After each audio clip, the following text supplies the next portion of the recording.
Arif sir നമസ്കാരം. വഖഫ് ബില്ലുമായി ബന്ധപ്പെട്ട JPC report Rajya Sabha ഇന്നലെ അംഗീകരിച്ചു. ഇതുമായി ബന്ധപ്പെട്ട് പക്ഷേ പ്രതിപക്ഷം വലിയ ബഹളമാണ് രാജ്യസഭയിൽ ഉയർത്തിയത്. കേരളത്തിൽ മുനമ്പത്തിൻ്റെയൊക്കെ പ്രത്യേക സാഹചര്യം എടുത്ത് പരിശോധിക്കുമ്പോൾ ഇവിടെ കോൺഗ്രസും അതുപോലെ തന്നെ CPM ഒക്കെ ചെയ്തുകൊണ്ടിരിക്കുന്നത് ഞങ്ങളെല്ലാം നിങ്ങളോടൊപ്പമാണ്, മുനമ്പത്ത് ഒരു പ്രശ്നവും ഉണ്ടാവില്ല, വഖഫുമായി ബന്ധപ്പെട്ട് യാതൊരു വിധത്തിലും ഒരു ഭൂമിയും നഷ്ടപ്പെടില്ല എന്നൊക്കെ പറയുകയും രാജ്യസഭയിൽ പോയിട്ട് നേരെ തിരിച്ച്, അല്ലെങ്കിൽ ലോക്സഭയിൽ പാർലമെന്റിൽ പോയിട്ട് നേരെ തിരിച്ചു പറയുകയും ചെയ്യുന്ന ഒരു സാഹചര്യമാണ് കോൺഗ്രസിനെയൊക്കെ സംബന്ധിച്ചിടത്തോളം നിലവിലുള്ളത്. ഇപ്പോൾ എന്തായിരിക്കും ഇനി വരാൻ പോകുന്ന ഒരു രാഷ്ട്രീയ സാഹചര്യം? അതായത് വഖഫ് ബില്ലുമായി ബന്ധപ്പെട്ട് യാഥാർത്ഥ്യത്തോടൊപ്പം നിൽക്കുന്നത് കേന്ദ്ര സർക്കാരാണെന്ന് പറയാൻ കഴിയുന്ന ഒരു സാഹചര്യമല്ലേ ഇപ്പോൾ ഉള്ളത്? നമസ്കാരം. ഈ ഒരു വിഷയത്തിൽ BJPയെ സംബന്ധിച്ചിടത്തോളം അവർക്ക് അവരുടെ ഭാഗം അത് കൂടുതൽ എക്സ്പ്ലെയിൻ ചെയ്യാതെ തന്നെ അതിലെ ആ ഒരു സാങ്കത്യം, അതിൽ അവർ ഉദ്ദേശിക്കുന്നത് എന്താണ് എന്ന് നാട്ടുകാർക്ക് ബോധ്യപ്പെടാനുള്ള വഴി അത് പൊതുവായിട്ടുള്ള ആളുകൾ, അതായത് ഇവിടെ കോൺഗ്രസ് ആയാലും ഇടതുപക്ഷമായാലും അവർ വെച്ചു കൊടുക്കുകയാണ് ഇവിടെ ചെയ്തുകൊണ്ടിരിക്കുന്നത്. സാധാരണ നമ്മൾ എന്തെങ്കിലും ഒരു കാര്യം ചെയ്യുമ്പോൾ എന്താണ് നമ്മൾ ഉദ്ദേശിച്ചത്, ഇതുകൊണ്ടുള്ള ഗുണം എന്താണ് എന്നൊക്കെ നമ്മളിങ്ങനെ പറഞ്ഞ് പഠിപ്പിക്കണം, അല്ലെങ്കിൽ അതിങ്ങനെ കൂടുതൽ പരസ്യം ചെയ്തൊക്കെയാണ് പത്രത്തിൽ കൊടുത്തൊക്കെ ചെയ്യേണ്ട ഒരു ആവശ്യകതയുണ്ട്. പക്ഷേ ഈ വിഷയത്തിൽ അതിന്റെ ആവശ്യം വരുന്നില്ല എന്നതാണ് ഇതിന്റെ ഒരു പ്രത്യേകത. അതിപ്പോൾ കേരളത്തിൽ മാത്രമൊന്നുമല്ല, കേരളത്തിൽ വെളിയിൽ ഇന്ത്യയിൽ പല സ്ഥലങ്ങളിലും ഈ വഖഫുമായി ബന്ധപ്പെട്ടിട്ടുള്ള വിഷയങ്ങൾ, അതിൽ തന്നെ മുസ്ലിങ്ങൾ പോലും അതിനകത്ത് ഇരകളായിട്ട് വരുന്ന അവസ്ഥകൾ ഉള്ളപ്പോൾ അവർക്കും ഇത് പരോക്ഷമായിട്ടും പ്രത്യക്ഷമായിട്ടും അതിനകത്ത് ഗുണമുണ്ട് എന്നും അറിയുന്ന ഒരു ഘട്ടമുള്ളപ്പോൾ ഈ ഒരു വിഷയത്തിൽ നമ്മുടെ നാട്ടിൽ നടക്കുന്ന കാര്യം എടുത്ത് നോക്കുകയാണെന്നുണ്ടെങ്കിൽ അത് ഇവിടുത്തെ BJPയുടെ വളർച്ച കൂടുതൽ എളുപ്പമാക്കുന്ന ഒരു വിഷയമായിട്ടാണ് മാറുക. പക്ഷെ ഞാനതിൽ ആലോചിക്കുന്നത് ആ വിഷയത്തെ ആ ഒരു യാഥാർത്ഥ്യ ബോധത്തിൽ ഉൾക്കൊണ്ട് അതിനെ രാഷ്ട്രീയമായിട്ട് ഉപയോഗിക്കാൻ ഇവിടുത്തെ BJPക്ക് എത്രത്തോളം ആയിട്ടുണ്ട് എന്നുള്ളതൊരു ചോദ്യചിഹ്നമാണ്. അതായിട്ടില്ല എന്ന് തന്നെയാണ് ഞാൻ ഇപ്പോഴും വിശ്വസിക്കുന്നത്. കാരണം ഇതിനകത്ത് ഒരു വർഗീയതയുടെയോ അല്ലെങ്കിൽ അത്തരത്തിലുള്ളൊരു സംഗതിയുടെയോ ഒരു ആംഗിളും ഇല്ലാതെ തന്നെ നിയമത്തിന്റെ പ്രശ്നം എന്നുള്ള രീതിയിൽ വളരെ കൃത്യമായിട്ടുള്ള ഒരു അക്കാഡമിക് ആയിട്ടുള്ള ഒരു ചർച്ച നടത്താനുള്ള വഴി, ഒരു സ്കോപ്പ് ഉള്ള ഒരു വിഷയമാണ് ഈ വഖഫുമായിട്ടുള്ള വിഷയം. പക്ഷെ ഇവിടെ നമ്മൾ കാണുന്നത് പലപ്പോഴും അങ്ങനെയല്ല.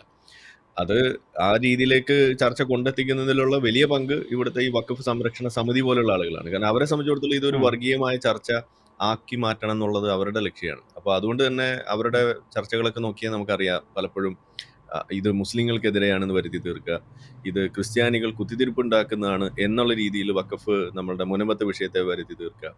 എന്നിട്ട് ആ ആംഗിളിലേക്ക് കൊണ്ടുപോകാൻ വേണ്ടിയിട്ടുള്ള ശ്രമം എന്തായാലും ഇതുവരേക്കും BJPയിലുള്ള ആളുകൾ അല്ലെങ്കിൽ നമ്മുടെ നാട്ടിലുള്ള ആ കൂട്ടം ആളുകൾ അതിൽ ആ ഒരു ഇരയിൽ കൊത്തിയിട്ടില്ല എന്നാണ് ഞാൻ മനസ്സിലാക്കുന്നത്. പക്ഷെ ഇത് എത്രയും പെട്ടെന്ന് പാസ്സാക്കി എടുത്തില്ല എന്നുണ്ടെങ്കിൽ ഇത് കൈവിട്ടു പോകും. അങ്ങനെ ഒരു വിഷയം ഇതിനകത്ത്. കാരണം തീർച്ചയായിട്ടും. ഇതൊരു ആ ഒരു ആ ഒരു ആംഗിളിൽ നിന്നും മാറി ഇതൊരു വർഗീയമായ ലെവലിലേക്ക് കൊണ്ടെത്തിക്കാൻ വളരെയധികം സ്കോപ്പുള്ള ഒരു വിഷയമാണ് എന്നതാണ് ഇതിന്റെ ഒരു വലിയൊരു പ്രശ്നം. ഇവിടുത്തെ കോൺഗ്രസും ഇടതും അതിനകത്ത് എടുക്കുന്ന നിലപാടുകൾ അത് അവരുടെ സ്വന്തം കുഴി വെട്ടുന്നതിന് തുല്യമാണ്. തീർച്ചയായിട്ടും. കേരളത്തിലേക്ക് വരുമ്പോൾ മുസ്ലിം ലീഗ് അടക്കമുള്ള സംഘടനകൾ വഖഫ് സംരക്ഷണത്തിന് വേണ്ടി രംഗത്തിറങ്ങുന്ന ഒരു കാഴ്ച നമ്മൾ കണ്ടിട്ടുണ്ട്. അതുപോലെ തന്നെ കാന്തപുരം AP അബൂബക്കർ മുസ്ലിയാർ, സമസ്ത തുടങ്ങിയ പല സംഘടനകളും വളരെ കൃത്യമായിട്ട് തന്നെ മുനമ്പത്തേത് ഉൾപ്പെടെയുള്ള പല ഭൂമികളും വഖഫിൻ്റെ തന്നെയാണ്, അത് ആർക്കും വിട്ടുകൊടുക്കാൻ കഴിയില്ല എന്ന ഒരു സമീപനമാണ് സ്വീകരിച്ചത്. ഇതിപ്പോ ആർക്കും എവിടെയും കയറിയിട്ട് ഇത് വഖഫിന്റെ ഭൂമിയാണ്, ആധാരത്തിൽ ഒരു വഖഫ് അല്ലെങ്കിൽ വാ എന്നൊരു അക്ഷരമുണ്ട് എന്നൊക്കെ പറഞ്ഞുകൊണ്ടാണ് ഇത്തരത്തിലുള്ള പല കാര്യങ്ങളും നടക്കുന്നത് എന്നതാണ് യാഥാർത്ഥ്യം. ഇതൊരു വലിയ സാമുദായിക സ്പർദ്ധ വളർത്തുന്ന രീതിയിലേക്ക് പോകുന്ന ഒരു വിഷയം കൂടിയാണ് എന്നത് സത്യവുമാണ്. പക്ഷെ ഇവിടെ മതനിരപേക്ഷത പറയുന്ന ആളുകളൊക്കെ തന്നെ ഇത്തരം കാര്യങ്ങളിൽ അവരുടെ മതപരമായ ആ പിടിവാശി ഉപേക്ഷിക്കുന്നില്ല എന്നതാണ് പ്രബുദ്ധ കേരളത്തിൽ കാണുന്ന മറ്റൊരു കാഴ്ച.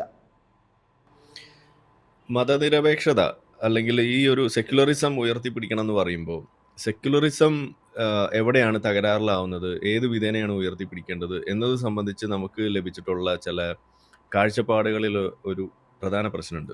ആളുകളുടെ ധാരണ സെക്യുലറിസം തകരാറിലാവുക പ്രധാനമന്ത്രി കാവി കുറി തൊടുകയോ അല്ലെങ്കിൽ കാവി മുണ്ടുകൊടുക്കുകയോ അതല്ലെങ്കിൽ നിലവിളക്ക് കത്തിക്കുകയോ അതല്ലെങ്കിൽ ഇതൊക്കെ ചെയ്യുമ്പോഴാണ് ഈ സെക്യുലറിസം തകരാറിലാവുക എന്നാണ് ഇവരുടെ ധാരണ. ഇതൊക്കെ ചെയ്താലും സെക്യുലറിസം വേണമെങ്കിൽ തകരാറിലാകാം, ഇല്ലാന്ന് ഞാൻ പറയുന്നില്ല. കാരണം അതൊരു റിലീജിയൻ എക്സിബിഷനിസം അത് അവിടെ കൊണ്ടുവന്ന് കഴിയുമ്പോൾ അത് മറ്റു മതങ്ങൾക്കും അതൊരു വഴി വെച്ചു കൊടുക്കുകയാണ്. ചില മതങ്ങൾക്ക് അപ്രമാദിത്യം വന്നു കഴിഞ്ഞാൽ അവര് എല്ലാ മതവും ഒരേപോലെ അല്ല എന്ന് പറയുന്നിടത്ത് ഒരു പ്രശ്നം വരുന്ന അവിടെയാണ്, അല്ലെങ്കിൽ അതിൻ്റെ ഒരു വിഷയം വരുന്ന അവിടെയാണ്. അതായത് ചില മതങ്ങൾ, ഇപ്പൊ ഹിന്ദു മതം അവർ നോക്കുമ്പോൾ, ഇപ്പോൾ പാർലമെന്റ് ഉദ്ഘാടനം നടക്കുമ്പോൾ അവരെല്ലാ മതത്തിലും സർവ്വമത പ്രാർത്ഥനയാണ് അതവിടെ കൊണ്ടുവരാൻ വേണ്ടി ശ്രമിക്കുന്നത്. അവരെ സംബന്ധിച്ചിടത്തോളം ഞങ്ങളുടെ എക്സിബിഷൻ മാത്രമല്ല, ഇത് എല്ലാ മതങ്ങളുടെയും ഒരു എക്സിബിഷൻ ആയിക്കോട്ടെ എന്നാണ് അവർ ചിന്തിക്കുന്നത്. പക്ഷേ ഇപ്പൊ ഇസ്ലാമാണ് ഇവിടെ ഒരു പ്രധാന മതമായിട്ട് വരുന്നതെന്നുണ്ടെങ്കിൽ അവരുടെ മുന്നിൽ അവിടെ ഇസ്ലാം മാത്രമേ ഉള്ളൂ. ഇസ്ലാം മാത്രമേ അവിടെ എക്സിബിഷൻ ചെയ്യാൻ ഉണ്ടാവുള്ളൂ. മറ്റു മതങ്ങൾക്ക് അവിടെ സ്ഥാനം ഉണ്ടാവില്ല. അപ്പൊ നമ്മൾ ഇതുപോലുള്ള പൊതുപരിപാടികളിൽ, പൊതുവിടങ്ങളിൽ മതം വലിച്ചഴിക്കുന്ന വിഷയം വരുന്ന സമയത്ത് അവിടെ അത് മാറ്റണമെന്ന് പറയുന്നതിന്റെ കാരണം അത് മറ്റ് മതത്തിലുള്ള ആളുകൾക്ക് അവരുടെ മതത്തിന്റെ അപ്രമാദിത്യം സ്ഥാപിക്കാനുള്ള വഴിയും കൂടിയാണ് വെട്ടി ഇടുന്നത്. അതുകൊണ്ടാണ് അതിനെ നമ്മൾ എതിർക്കുന്നത്. ഇനി യഥാർത്ഥത്തിൽ ഈ സെക്യുലറിസം തകരാറാവുന്നത് എപ്പോഴാണ്? അത് പോളിസികളിൽ, അതല്ലെങ്കിൽ നമ്മളുടെ രാഷ്ട്രം നിലവിൽ നിൽക്കുന്ന സമയത്ത് അതിൻ്റെ പ്രധാനപ്പെട്ട നിയമങ്ങൾ ഉണ്ടാക്കുന്നിടത്ത് അവിടെ അതിനെ സ്വാധീനിക്കുന്ന രീതിയിൽ മതങ്ങൾക്കൊരു അവസരം കൊടുക്കുക. അതാണ് ഒരു പ്രശ്നമായിട്ട് വരിക. ഇപ്പോൾ നമ്മളുടെ യൂണിഫോം സിവിൽ കോഡൊക്കെ വരുന്നത് ആ രീതിയിലാണ്. രണ്ടാമത്തെ പ്രശ്നം എവിടെയാണ്? ഈ വഖഫ് പോലെയുള്ള പ്രശ്നങ്ങളാണ്. അതായത് മതത്തിൻ്റെ നിയമമാണ്, അത് അവർ മതവിശ്വാസികൾ ചെയ്യേണ്ട കാര്യമാണ്. അതിനകത്ത് അവർക്കാണ് അത് ഒരു സ്റ്റേറ്റുമായിട്ട് യാതൊരു ബന്ധമില്ലാത്ത സാധനമാണ്. പക്ഷേ അതിനെ ഒരു ഇൻസ്റ്റിറ്റ്യൂഷണലൈസ് ചെയ്ത് കൊടുക്കുകയാണ്, അതിനൊരു കോൺസ്റ്റിറ്റ്യൂഷണൽ പരിരക്ഷ കൊടുക്കുകയാണ് ചെയ്യുന്നത്. അങ്ങനെ കൊടുത്തു കഴിയുമ്പോൾ അത് വീണ്ടും അവർക്ക് അത് പൊക്കി പിടിക്കാനും അത് മറ്റുള്ള ആളുകൾക്ക് അവരുടെ സെക്യുലറായിട്ടുള്ള മറ്റ് കോൺസ്റ്റിറ്റ്യൂഷണലായിട്ടുള്ള അവകാശങ്ങൾക്ക് മേലെ കടന്നാൽ പോലും അതിനെയും മറികടക്കാനുള്ള വഴി കൂടി വെട്ടിയിട്ട് കൊടുക്കുമ്പോൾ അത്തരത്തിൽ ഇൻസ്റ്റിറ്റ്യൂഷണലൈസ്ഡ് റിലീജിയസ് നിയമങ്ങൾ, അതാണ് യഥാർത്ഥത്തിൽ ഏറ്റവും വലിയ ഭീഷണിയായിട്ട് വരിക. ഇവിടെ അത്തരത്തിലുള്ളൊരു ഭീഷണിയാണ് ഈ വഖഫ് എന്ന് പറയുന്നത്. അതിനെയാണ് ഇവർ വളരെ ചെറിയ രൂപത്തിൽ കണ്ട് കുറി തൊടുന്നതിനോടും അതല്ലെങ്കിൽ വേറെ ഏതെങ്കിലും തരത്തിൽ മതചിഹ്നങ്ങൾ ഉയർത്തി വെക്കുന്നതിനോടൊക്കെ ഉപമിച്ചിട്ട് ഇതിനെ ലഘൂകരിച്ചു കൊണ്ടുപോകുന്നത്. അതങ്ങനെയല്ല. ഇതൊരു മതസ്വാതന്ത്ര്യത്തിൻ്റെ ഭാഗമല്ല. ഇത് മതത്തിൻ്റെ നിയമത്തെ ഇൻസ്റ്റിറ്റ്യൂഷണലൈസ് ചെയ്തതിൻ്റെ പ്രശ്നമാണ്. അതിനെ നമ്മൾ തുടച്ചു നിൽക്കുകയാണ്. അതുകൊണ്ടാണ് നമ്മളൊക്കെ പറയുന്നത് ഇത് അമെൻമെൻ്റ് അല്ല ശരിക്കും വേണ്ടത്, ഈ സാധനം പിരിച്ചുവിടുകയാണ് വേണ്ടത്. ഇങ്ങനെ ഒരു നിയമമേ പാടില്ല, ഇങ്ങനെ ഇൻസ്റ്റിറ്റ്യൂഷണലൈസ് ചെയ്യേണ്ട കാര്യമില്ല. അങ്ങനെ മറ്റു മതങ്ങൾക്കുള്ള ഒരു അവസരം നമ്മൾ കൊടുക്കാൻ തയ്യാറാവണം. അത് നടക്കുന്നില്ലല്ലോ. അപ്പൊ അതാണ് നമ്മൾ അതിൽ പറഞ്ഞു വെക്കുന്നത്. ഇൻസ്റ്റിറ്റ്യൂഷണലൈസ് ചെയ്യപ്പെടുന്ന നിയമം, അതാണ് നമ്മളുടെ മതേതരത്വ സമൂഹത്തിൽ മതേതര മൂല്യങ്ങൾക്ക് ഏറ്റവും വലിയ ഒരു തടസ്സമായിട്ട് വരിക, അല്ലെങ്കിൽ അതിന് ഒരു വലിയൊരു പരിക്ക് സൃഷ്ടിക്കുക. അതാണ് അത്തരം മതനിയമങ്ങൾ. അപ്പോൾ അതുകൊണ്ടാണ് പറയുന്നത് വഖഫ് നിയമം നമ്മൾ അതിങ്ങനെ അമെൻഡ് ചെയ്ത് ഇങ്ങനെ കൊണ്ടു നടക്കുകയല്ല വേണ്ടത്, അതിനെ പിരിച്ചുവിടുകയാണ് വേണ്ടത്. അത് വിശ്വാസികൾക്ക് വിട്ടുകൊടുക്കുക. അതിൽ ഏതെങ്കിലും വിധേന മറ്റുള്ള ആളുകൾക്ക് പ്രശ്നം വരുമ്പോൾ അതിനുള്ള നേരിടാനുള്ള നിയമപരമായിട്ടുള്ള വഴികൾ ഇവിടെ ഓൾറെഡി ഉണ്ട്, സിവിൽ നിയമങ്ങൾ ഇവിടെ ഉണ്ട്.